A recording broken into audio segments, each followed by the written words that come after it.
Hi, my name is Maggie. I'm also known as the Bald Ballerina. In 2014, I was diagnosed with stage 4 metastatic breast cancer. I started working with the Dancers Care Foundation just a few months after my diagnosis. The Dancers Care Foundation's main mission is to raise funds for cancer research at Weill Cornell. The Dancers Care Foundation was founded in 2002 by Sandy Coit. Her mission was to help future cancer patients and to find a cure for cancer. To date, we've raised over $1.8 million for cancer research. In April of 2018, I came up with the idea to have dancers pass buckets around to raise money for cancer patients. We call these dancers the Angels. The Dancers Care Angels were created to help support and give guidance to these dancers with cancer. We are on this mini Dancers Care Foundation tour to help dancers who are in active treatment get support and strength from us. The reason why we're doing this first annual Dancers Care Tour is to give these cancer patients some strength and honor. We're calling them the Dancers Care Phoenixes. Phoenix means that you are strong, you're being reborn. You can get through anything. A phoenix gets reborn whenever it never dies. So that's what cancer patients are. We get reborn when we get that diagnosis. So that's why we're here today. Hi, I'm here with Aaliyah. Aaliyah, tell me about your cancer story. So I had just graduated high school and I was starting my first semester away at school, and I was living upstate, and the whole time I was there I was really sick, and everybody at college is sick all the time, so we kept just saying it was, because of that, but mine was always worse, and I started getting fevers so bad that I would sweat through my clothes and my sleep, and I would faint when I would get in the shower because I would overheat. And I knew in the back of my mind it was something serious, but I'm the type of person that I'm like, oh, it's fine, like, I'll be fine tomorrow, But eventually I couldn't even get out of my bed, so my mom had to come and pick me up, and she didn't even believe that it was anything serious. She thought I was just, being dramatic. And then when she got there, I couldn't even stand up to pack my own bag to come home, and so she had to help me with that. We were walking out to the car, and I needed to sit down for breathing breaks, so one thing led to another. We came back to Long Island, and I went to St. Joseph's Hospital, and at first we thought it was mono that I had because it was like a lot of the same signs, but they kept us overnight, and we were upset about that.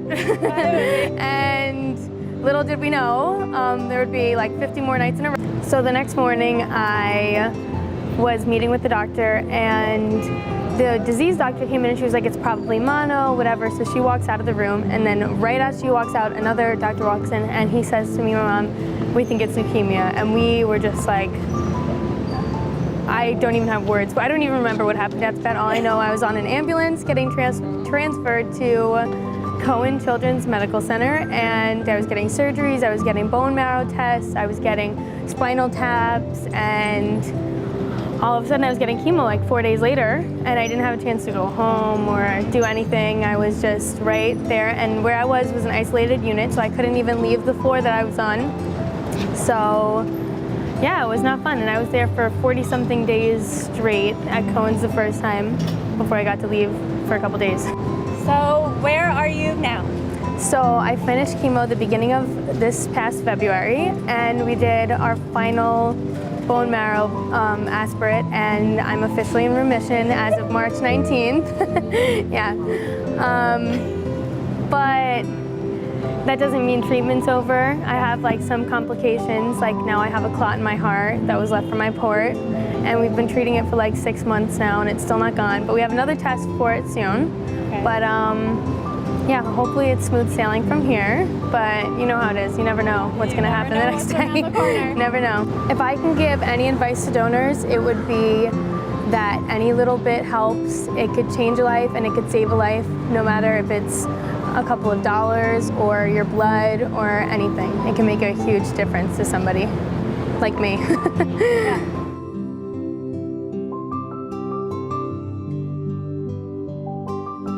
So we're here in Baltimore, and I'm here with Natalie, who just finished her last chemo, and she's going to share her cancer journey with us.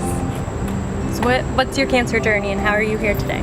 So I started throwing up in May, and and I started having cramps, and we thought it was a stomach bug going around.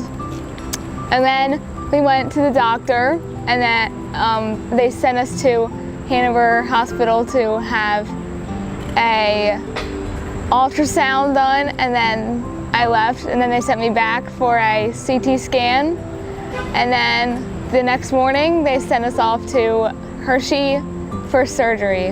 When I woke up from surgery, they thought it was just a mass growing next to my ovary, and then a couple weeks later they gave us a call and told us it was non-gestational choriocarcinoma. And I just finished my last round or dose of chemo. And how long ago was that? An hour. An hour ago. And she's here.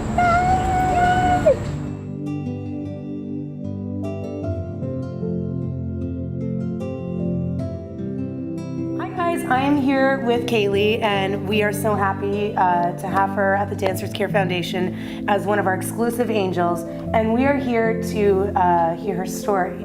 Kaylee, so tell us about your journey with cancer. So in 2014, I was going to school at Johnson & Wales University, and there was a point in time where I started to not really feel good. I thought I had a cold. Turns out that cold decided to continue on for about 6 weeks. It was a mixture of just stomach pains, throwing up off and on, and just overall not good. So there was one day where it just started to get way too much, and a friend called my dad and said, she really needs to be seen. I was 20 years old at the time, so I still had my pediatrician, and obviously a pediatrician's not gonna go and see you.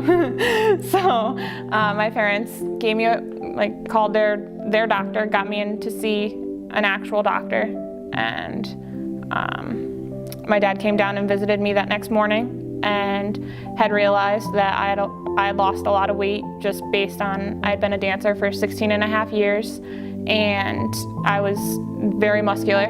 I had lost about 30 pounds in that time frame. And so my dad goes, you need to be seen. So I went home that weekend because that's in Rhode Island, so I was going back home to Massachusetts, and went to the doctors, and the doctor decided that I needed blood work, an ultrasound, and an x-ray. I had the blood work done that day, and then on Sunday I went in, that was May 4th, I went in for the ultrasound and the x-ray. The x-ray, they did the x-ray totally fine, and then went in for the ultrasound. Talking to the lady, she goes, okay, we're all done, but I'm gonna have the technician look over everything, and we're gonna go and grab your clothes. And I was like, okay. I was like, they're with my parents in the waiting room. So she was like, okay, I'll walk you over there. So we went over, I grabbed my clothes, and grabbed my parents, and she goes, all right, well, we're gonna go to the emergency room now. We're like, all right, why do we have to go to the emergency room? And she was like, oh, I can't tell you, but we need to talk to a doctor. The doctor will explain it all. So we were put in a cement room with no windows, and none of us really thought of anything at that point, but so we sat there and waited, and they came in and said, okay, so there's something that we noticed in your chest and what we think is right around your liver, but at the time I was very little, so everything's kind of smushed together, so they assumed it was around my liver. So they went in and had me drink 2 bottles of barium. They're about this big, they're chalky and they're gross. And I went in for the CAT scan and came back, and about a half an hour later, a doctor, his name is Dr. Kenton, I still talk to him this day, he came in and had to tell us that it was probable lymphoma. I was admitted to the hospital and there for 5 days. In the end, by the end of it all, I was diagnosed with primary mediastinal diffuse large B-cell non-Hodgkin's lymphoma, and I was diagnosed at stage 4. It had engulfed my heart, it was in my neck, it had engulfed my pancreas, it was in my diaphragm, my hips. I had a couple nodules in my left lung, and then it was running down my spine. So the course of action for treatment is they ended up doing the first 2 rounds of chemo were just 1-day infusions, and that's where Cindy came in. She's one of my infusion nurses and has been there from the very beginning. Whether it's something simple as, okay, hey, I have a lymph node here that I think is swollen, turns out to be nothing, or I want answers faster. She's always there to call whoever needs to and get through to whoever needs to make things happen, so that way I feel comfortable and that I feel safe, which is great to have. And then, so that was the first 2. And then after the first 2, I ended up having to do what they call an intrathecal chemo, where they basically take a epidural needle and they stick it into your spine, and they give you a chemo treatment into your spinal fluid. Wow. Because with it running down my spine, there was concern that it could have gotten into the bone marrow. Oh, wow. And into the spinal fluid, and it can lay dormant there, but if it were to activate there, because you can't see that in a PET scan, and if it had activated there, it takes your nervous system. Wow. So they did those as more of a precautionary, because there was no way to really tell if it was there or not. Because while I was in the hospital for those 5 days, they did a biopsy out of the chest because of the mass was so large around my heart, and then they did a bone marrow out of my hip. So then I got a call on August 15th that this time it was Hodgkin's lymphoma. Wow. So not the same, but you know. Not the same. So now where do we go from here? So your journey started at age 20. Yep. And how you're at 25 now? Yep. So at 25, we're still on the journey, we're still fighting. Mm-hmm. What's our next step?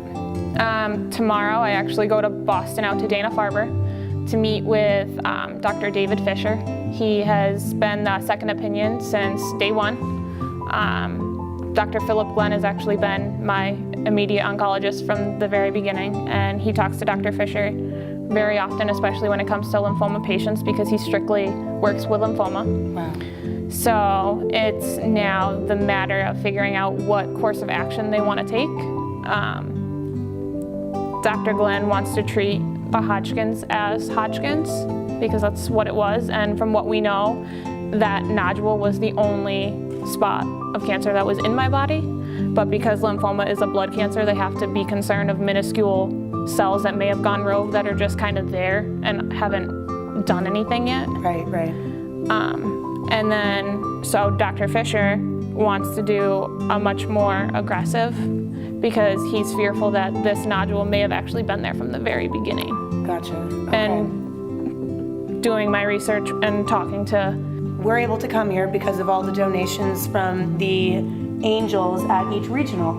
And is there something you'd like to say to potential donors to help this cause?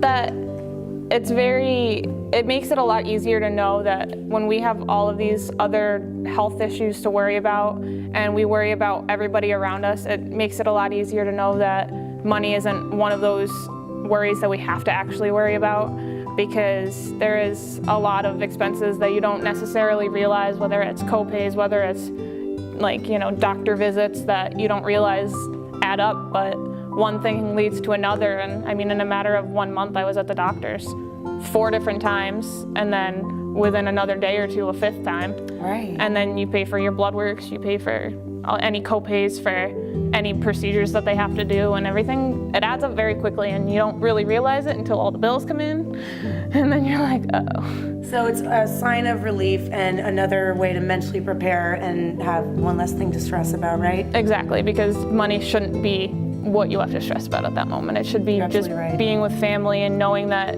you're gonna beat it, and being happy and hopeful.